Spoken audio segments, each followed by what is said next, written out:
Friday, January 1st, 2016. Derek Davis here with Rob Vino, sportsbettingtoday.us and Rob Vino Sports. Rob, 5 college football games on the bowl card today.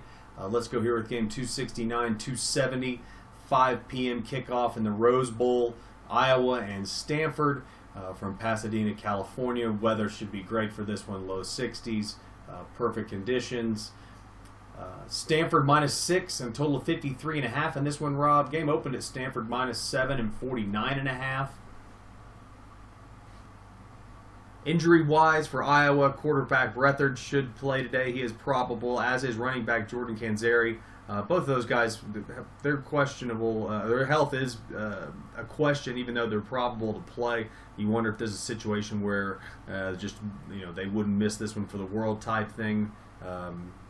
And whether or not they're going to be 100% remains to be seen. For Stanford, the place kicker Jake Bailey is probable today. He is sick. That could be of interest as far as extra points, obviously. Could be leaving, if you have to go for 2 more often than not. We don't know much about Stanford's backup kicker, I do not believe, at this point, but just something to watch. Probably something we have to actually put eyes on before the game.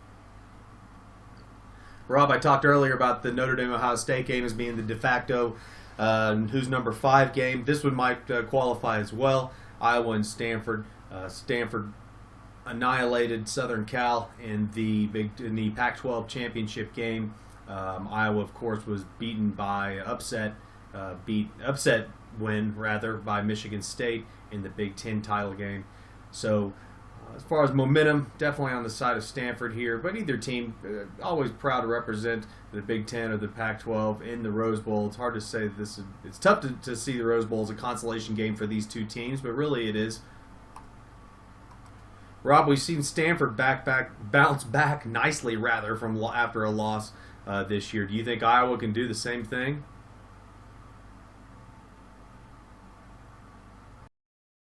Let's take some time in this one, Derek, just to talk about the huge move on the total in this game. Open 49.5 up to 54.5. It's been on the climb really ever since it opened. And at first glance, I think the interpretation would be Iowa is a very conservative offense, very stout defense. Stanford has the reputation of being conservative offensively, stout defensively. Those attributes hold up for Iowa this year. They don't really hold up for Stanford this year. Stanford won in a far different way this season. You take a look at their schedule, and after that 16-6 debacle against Northwestern to start the season, they were not held under 30 points the next 12 games. And they've scored 30 or better, 12 straight now. Christian McCaffrey has become a household name, jack of all trades, run the football, catch the football in the return game.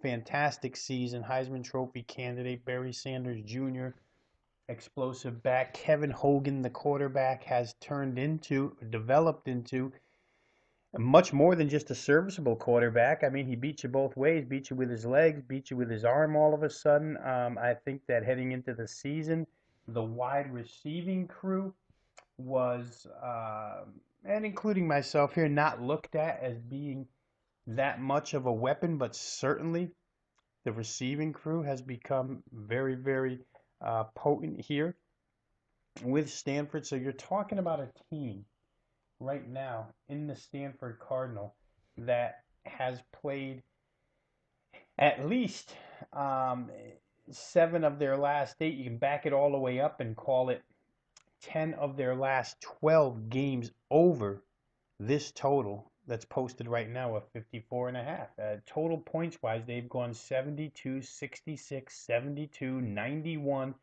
45 would be an under, 58, 52 would be an under, 74, 57, 74, 63, all of those scores, total scores, and with the exception of the 58, which only clears 54.5 by 3.5 points, are way, way over this posted total. So I think when you look at it,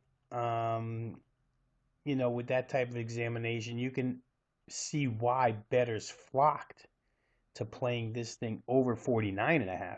Now at 54.5, it's kind of settled in. We'll see if it continues to rise. There's going to be a lot of money on this game because it's a standalone game, as the Rose Bowl always is. You get the 12 o'clock and the 1 o'clock's all over with, and then the late game doesn't start until after the Rose Bowl is over, so it's the only game being played at that time. Draws an awful lot of money, a lot of people running to the counter, running to their accounts to play this game. We'll see if it rises. I would expect that it will.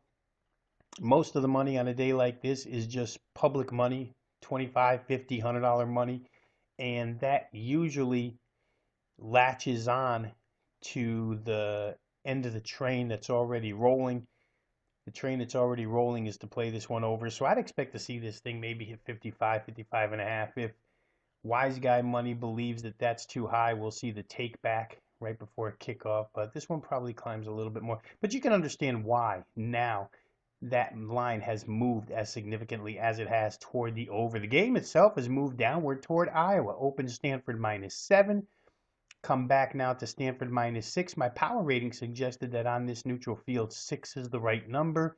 So I think that it's right in line here. Iowa's a very, very difficult team to play this year. They feature quarterback C.J. Beathard. Remember, they had the 2 quarterback controversy last year with Jake Rudock, who's now running Michigan's offense, and C.J. Beathard. Rudock transferred. Beathard's taken the reins, done very well. Jordan Canzeri, their top running back. They missed him while he was out for a couple of games with injury, but once he returned, right back to the old Iowa. This is a team that would like to run it first, chew up some clock, hit you with some play action passing. Their play action passing game is as good as any in the land. And, the other half, if I can just step back for a second, the other half of that Stanford equation where their game totals have produced so many points is the fact that their defense is not the brick wall that it's been the last 4 or 5 years, 6 years. Stanford's defense has some chinks in it, and teams have found those chinks.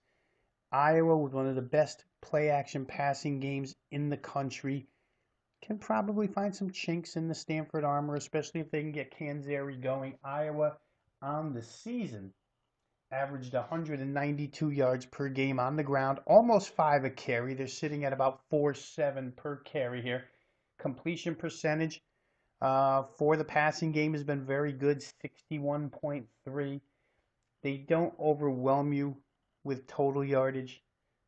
They've got 393, 394 total yards per game, but they turned it into 32 points, which is a pretty good number. And they've had their share of games where they've gotten to the 40 mark here. They got to the 40 mark against Purdue, got to the 40 mark against Minnesota, got to the 40 mark against Northwestern.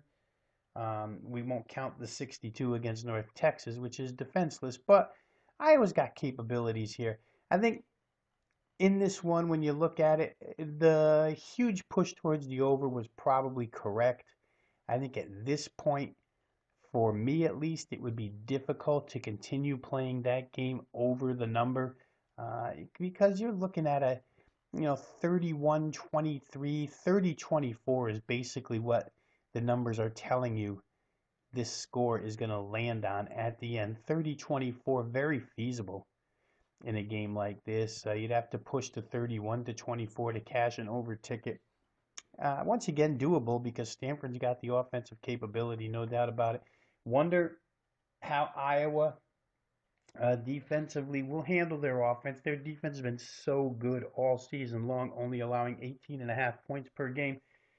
But I do wonder somewhat if they'll be able to stop this team or keep this team under 30 points here. Remember that when they were faced with a game against Indiana, Nate Sudfeld and that explosive offense did make it to 27 points against them. Minnesota made it to 35. So teams of lesser caliber or lesser balance. I don't want to sell Indiana short because that's an explosive, very explosive, one of the nation's most explosive offenses.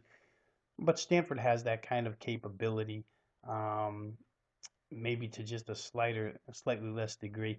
I think 54, if you still want to try it, you probably got value. If I could break it down this way, I think you probably got enough wiggle room to see this game get to 54 and a half, and then maybe, stop right there. Now, as we speak here, as we're doing this analysis, the game has been hit and pushed back down to 53 and a half, which shows you kind of what I was talking about before.